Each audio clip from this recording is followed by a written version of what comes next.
gens viennent en audience et sortent pour parler au micro, ce n'est qu'une partie visible de l'iceberg. Ce qui s'est passé à l'intérieur dans les huis clos, ça n'a rien à voir avec la diplomatie. Et nous nous sommes donc inscrits dans cette logique de dire clairement les choses au peuple. Certains vont nous critiquer, d'autres même iront à dire que non, un chef d'État ne doit pas parler comme ça, un chef d'État ne doit pas faire ça. Mais nous leur disons que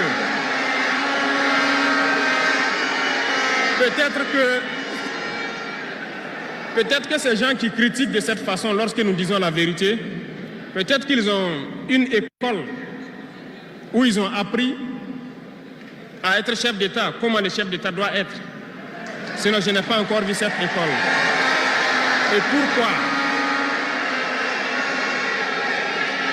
pourquoi nous devons ressembler forcément aux autres, faire comme les autres?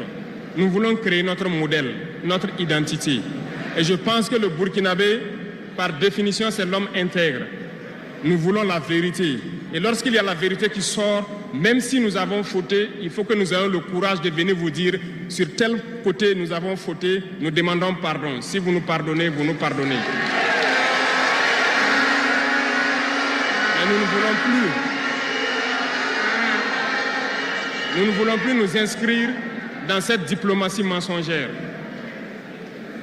Nous avons, dans une interview, parlé du régime ivoirien.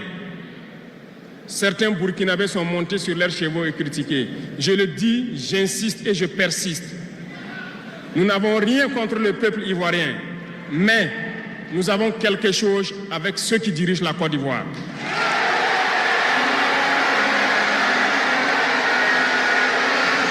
Nous le disons et nous le répétons encore.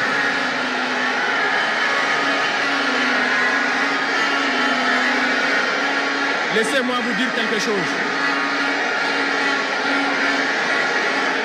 Permettez-moi de vous dire quelque chose. Il y a bel et bien à Abidjan un centre des opérations pour déstabiliser notre pays. Personne ne peut le nier et nous ferons les preuves dans les jours suivants. Nous vous montrerons des preuves physiques. Vous allez comprendre de quoi nous parlons. Personne ne viendra nous dire qu'au Bénin, il n'y a pas de base française dirigée contre nous. Nous avons les preuves sous la main. 2 bases importantes.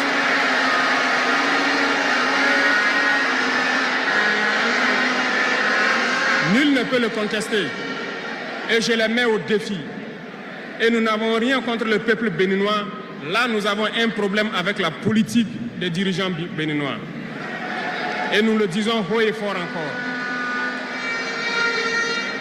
Dans cette diplomatie, nous avons décidé de dire la vérité. Il y a bel et bien 2 bases. Une vers Kandi et l'autre en allant vers Porga ou je ne sais pas quelle localité. Des pistes ont été réaménagées à plus de 3000 mètres de long. Des avions atterrissent. Les gens équipent et forment les terroristes là-bas.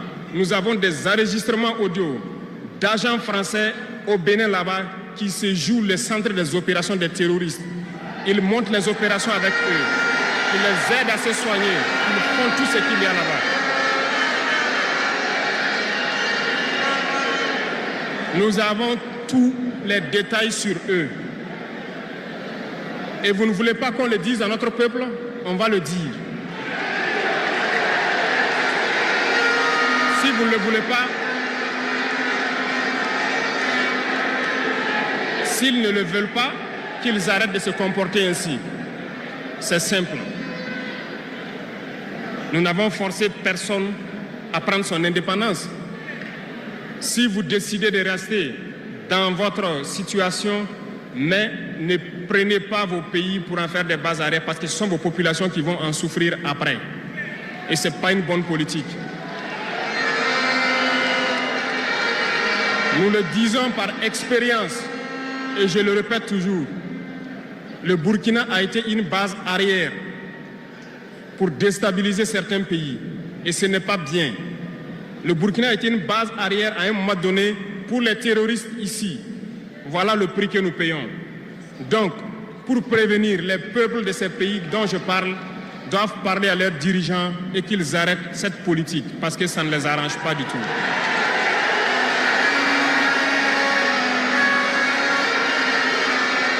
Pour venir, dans le volet communication et culture, nous avons lancé plusieurs initiatives. Au cours de l'année 2024, vous avez pu célébrer avec nous donc le mois donc de consommation locale. Nous avons eu les journées traditionnelles, le mois du patrimoine. Beaucoup d'activités ont été menées. Nous allons continuer à ramener donc en surface donc notre culture, parce que c'est de là que nous retrouvons notre identité. Nous allons continuer des actions dans ce sens, à mettre en valeur notre culture, à mettre en valeur donc nos coutumes et à mettre en valeur le vivre burkinabé. Et nous souhaitons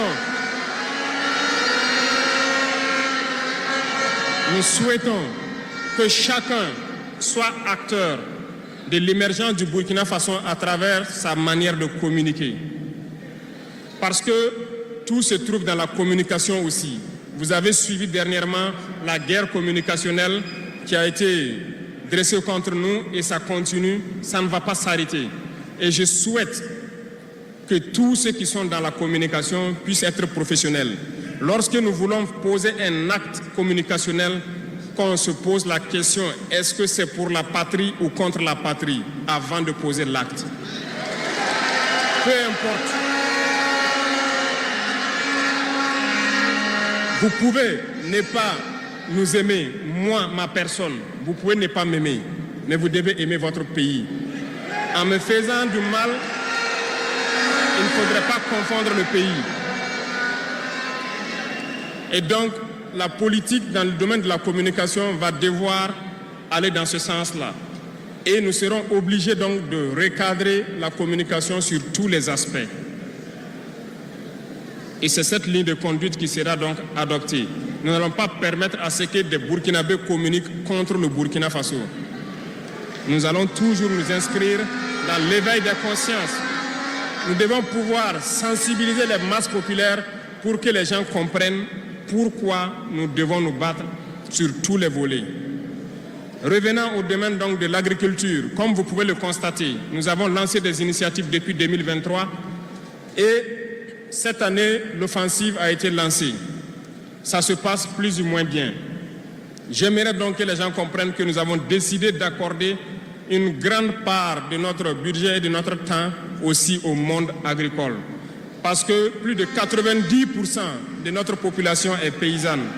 Mais pendant des décennies, ils n'ont jamais senti l'intéressement donc à leur public. Et c'est pourquoi nous avons décidé d'entreprendre un certain nombre d'initiatives, d'actes que nous posons. Nous aimerions pouvoir labourer tous les champs de tous les paysans de Burkina Faso, les donner les semences qu'il faut et les permettre de pouvoir avoir les intrants nécessaires à coût subventionné pour pouvoir nous aider dans la lutte contre l'insécurité alimentaire. Parce que l'autosuffisance alimentaire est un droit. C'est dans ce même sens que nous avons créé dernièrement l'ONBA, l'Office national d'aménagement des barrages hydro-agricoles. Nous allons l'équiper parce que tous êtes témoins dans vos différentes régions que nous avons beaucoup retenu d'eau, beaucoup de barrages, mais qui sont ensablés, qui sont bouchés. Et nous avons la possibilité de faire d'autres barrages. Nous sommes en train de payer de l'équipement pour cet office pour qu'il puisse se déployer sur le territoire et avec la contribution des populations, pouvoir construire beaucoup de barrages et désensabler beaucoup de barrages. Nous allons poursuivre ce combat. Nous allons poursuivre ce combat jusqu'à l'atteinte de l'autosuffisance alimentaire et que nos populations puissent manger à leur faim. Dans le domaine des infrastructures, nous avons un manque crucial de routes. Et en faisant l'analyse, nous avons trouvé pour certaines routes des études très vieilles. Et pour d'autres, il n'y a pas d'études. Nous ne pouvons pas construire une route sans avoir des études. Les études sont préalables. Voilà pourquoi dans ce secteur, nous avons ordonné au ministère de faire beaucoup d'études sur beaucoup de tronçons, ce qui nous permettra donc à l'avenir de pouvoir lancer des travaux et bien faire ces travaux pour que ce soit durable sur beaucoup de tronçons. Pour cela, nous avons remarqué que les frais pour bitumer 1 km de tronçon, nous sommes autour de 500 millions de francs.